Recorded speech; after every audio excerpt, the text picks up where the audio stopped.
একটু তাকাও।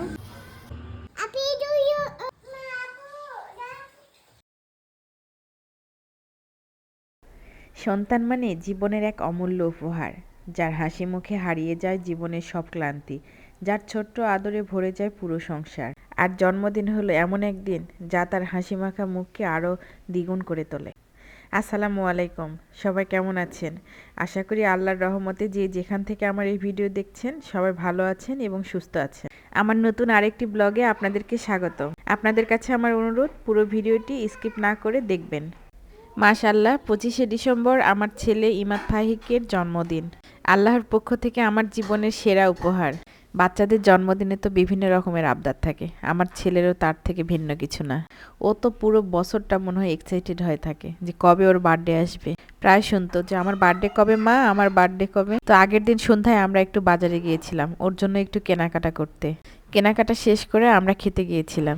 আমার মেয়ে এখানে বসেছিল, তো আমি বললাম দেখি আম্মু তোমার কয়েকটা ছবি উঠায়। তো ছবি উঠাতে গিয়ে ও না হাসছিল, তাই মনে করলাম একটু ভিডিও করে রাখি। তো বাজার শেষ করে আমরা আবার বাসায় সব কিছু নিয়ে আসছিলাম, তো একটু খুলে খুলে সব কিছু রেখে দিচ্ছিলাম। ওভাবে তো আর ফ্রিজের মধ্যে রাখা যায় না। এখানে আমরা 2টা কেক নিয়েছিলাম। বরাবর আমরা এই কেকগুলোই নিয়ে থাকি বাসাতে কোনো অনুষ্ঠান বা কোনো কিছু ওকেশন থাকলে। তো ওর বাবা বলছিল বড় একটা কেক নেই, তো আমি আবার বললাম যে একটা কেক না নিয়ে তাহলে 2টা কেক নেই। সকালে নাস্তাটা সেরে একটু বাসাটা গুছিয়ে নিচ্ছিলাম। ওর বাবা সকালে গ্রামের বাড়িতে যাবে, এই জন্য আমি সকাল থেকে সব কিছু গুছিয়ে নিচ্ছিলাম। আর আমি একটু ডিমের কাটলেট বানাবো, এই জন্য আলু আর ডিমটা একটু সিদ্ধ করে রেখে দিচ্ছি। আগে থেকে যদি কাজগুলো গুছিয়ে নিই তাহলে বিকেলে রান্না করতে আমার সুবিধা হবে। আর সকালে যেহেতু আমার চাটা খাওয়া হয়নি, তাই মনে করলাম চাটা একটু খাই। আমার গ্রাম থেকে পুরো মাসের দুধ একবারে আসে, মানে একদিনে আমি গ্রাম থেকে দুধ নিয়ে এসে সেটা ফ্রিজে রেখে দিই আর প্রত্যেক দিন একটু একটু করে বের করে খাই। বাবুদেরকে আর ওর বাবাকে তো আমি দুধ দিই, কিন্তু দুধটা আমার এমনি খাওয়াই হয় না। আমি চা করেই বেশি খাই। এর জন্য আমি আমার আম্মার কাছ থেকে অনেক বকাঝকাও খাই যে তোমাকে দুধ পাঠাই আর তুমি খালি চা করে শেষ করে দাও। আর দুপুরে যেহেতু আর অন্য কিছু রান্না করব না, সকালের বেঁচে যাওয়া খিচুড়িটাও ছিল, তাই মনে করলাম একটু ভর্তা আর ডিম ভাজি করে খিচুড়িটা গরম করে খেয়ে নেই। আর বিকেলে আমার মেয়ে যেহেতু ঘুমিয়েছিল, এই জন্য মনে করলাম যে নাস্তাটা এখন থেকে তৈরি করতে শুরু করে দিই। ও ঘুম থেকে উঠলে আমি আর তো রান্না করতে পারি না, ওকে সামলাবো না রান্না করব। তাই একে একে সব কিছু রান্না করে নিচ্ছিলাম। আমি এখানে নুডলসটা আগে রান্না করে নিচ্ছি, যাতে নুডলসটা খাওয়ার আগে একটু গরম করলে তাও হবে। নুডলসটা রান্না শেষ করে আমি আবার মাংসটা উঠায় দেব। আসলে আজকে আমার ছেলের যা যা পছন্দ আমি সেসবই আইটেম করার চেষ্টা করছিলাম।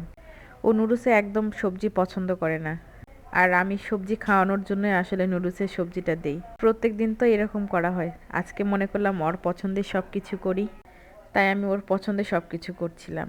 ওর তো পছন্দ খুব বিরিয়ানি, বিরিয়ানি পোলাও ওগুলো ওর খুব পছন্দ করে, তাই বিরিয়ানিটা উঠাইয়ে দিলাম। বিরিয়ানিতে আলুটা দেবো আমার খেয়াল ছিল না, পরে আবার আলুটা দিলাম, দিয়ে পেঁয়াজের মধ্যে ভেজে নিলাম। এদিকে মাংস কষাটাও হয়ে গেছে, তাই চালটা দিয়ে ভালো করে কষিয়ে আমি আবার রাইস কুকারে উঠিয়ে দিয়েছি।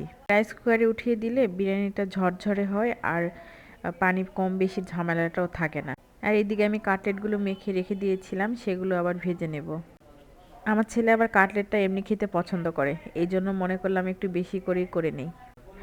বিরিয়ানির সাথেও খাওয়া হবে, যেহেতু বিরিয়ানির রান্না করছি, আর কাটলেট না হলে বিরিয়ানিটাও আসলে জমে না।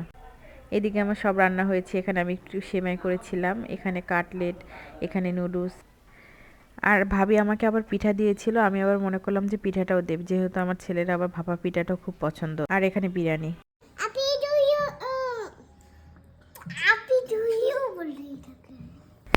আমার মেয়ে সুন্দর করে ওর ভাইকে আবার উইশ করছিল, তাই আপনাদেরকে শুনিয়ে দিলাম। এবারে আয়োজনটা আমাদের পারিবারিকভাবেই হচ্ছিল, মানে আমরাই করছিলাম। প্রত্যেকবার তো অনেক আত্মীয় স্বজন সবাই থাকতো, এবারে থাকেনি, এই জন্য ওর মনটাও খুব খারাপ। বিকেলে ও কাউকে না দেখে ও খুব মন খারাপ করছিল যে বাসায় আমার কেউ আসলো না আজকে আমার বার্থডেতে। প্রতিবার তো ওর বার্থডেতে অনেক রকমের আয়োজন হয়, কিন্তু এবারে হয়নি, হয়তোবা এই জন্য ওর মনটা এত খারাপ। যাই হোক, পরে আবার সবকিছু নর্মাল করে নিয়েছিল। সবাই আমার ছেলেটার জন্য দোয়া করবেন এবং আমার পরিবারের জন্য। আল্লাহর রহমতে ও যেন একটা ভালো মানুষ হতে পারে। তো সব কিছু রেডি করে ওদেরকে খাওয়াই দিচ্ছিলাম। এতক্ষণ পর্যন্ত যারা আমার ভিডিও দেখছিলেন সবাইকে অনেক ধন্যবাদ। আশা করছি সবাই একটা লাইক এবং কমেন্টস দিতে ভুলবেন না। যারা ফেসবুকে দেখছেন অবশ্যই একটা ফলো দিতে ভুলবেন না, আর যারা ইউটিউবে দেখছেন আমার চ্যানেলটি সাবস্ক্রাইব করতে ভুলবেন না। এতে সব কাজ শেষ করে আমি আবার বাবুদেরকে খাওয়াই দিচ্ছিলাম। বাবুদেরকে খাওয়াই আমি আবার খেয়ে নিয়েছিলাম। আজ এই পর্যন্তই। সবাই ভালো থাকবেন, সুস্থ থাকবেন। আল্লাহ হাফেজ।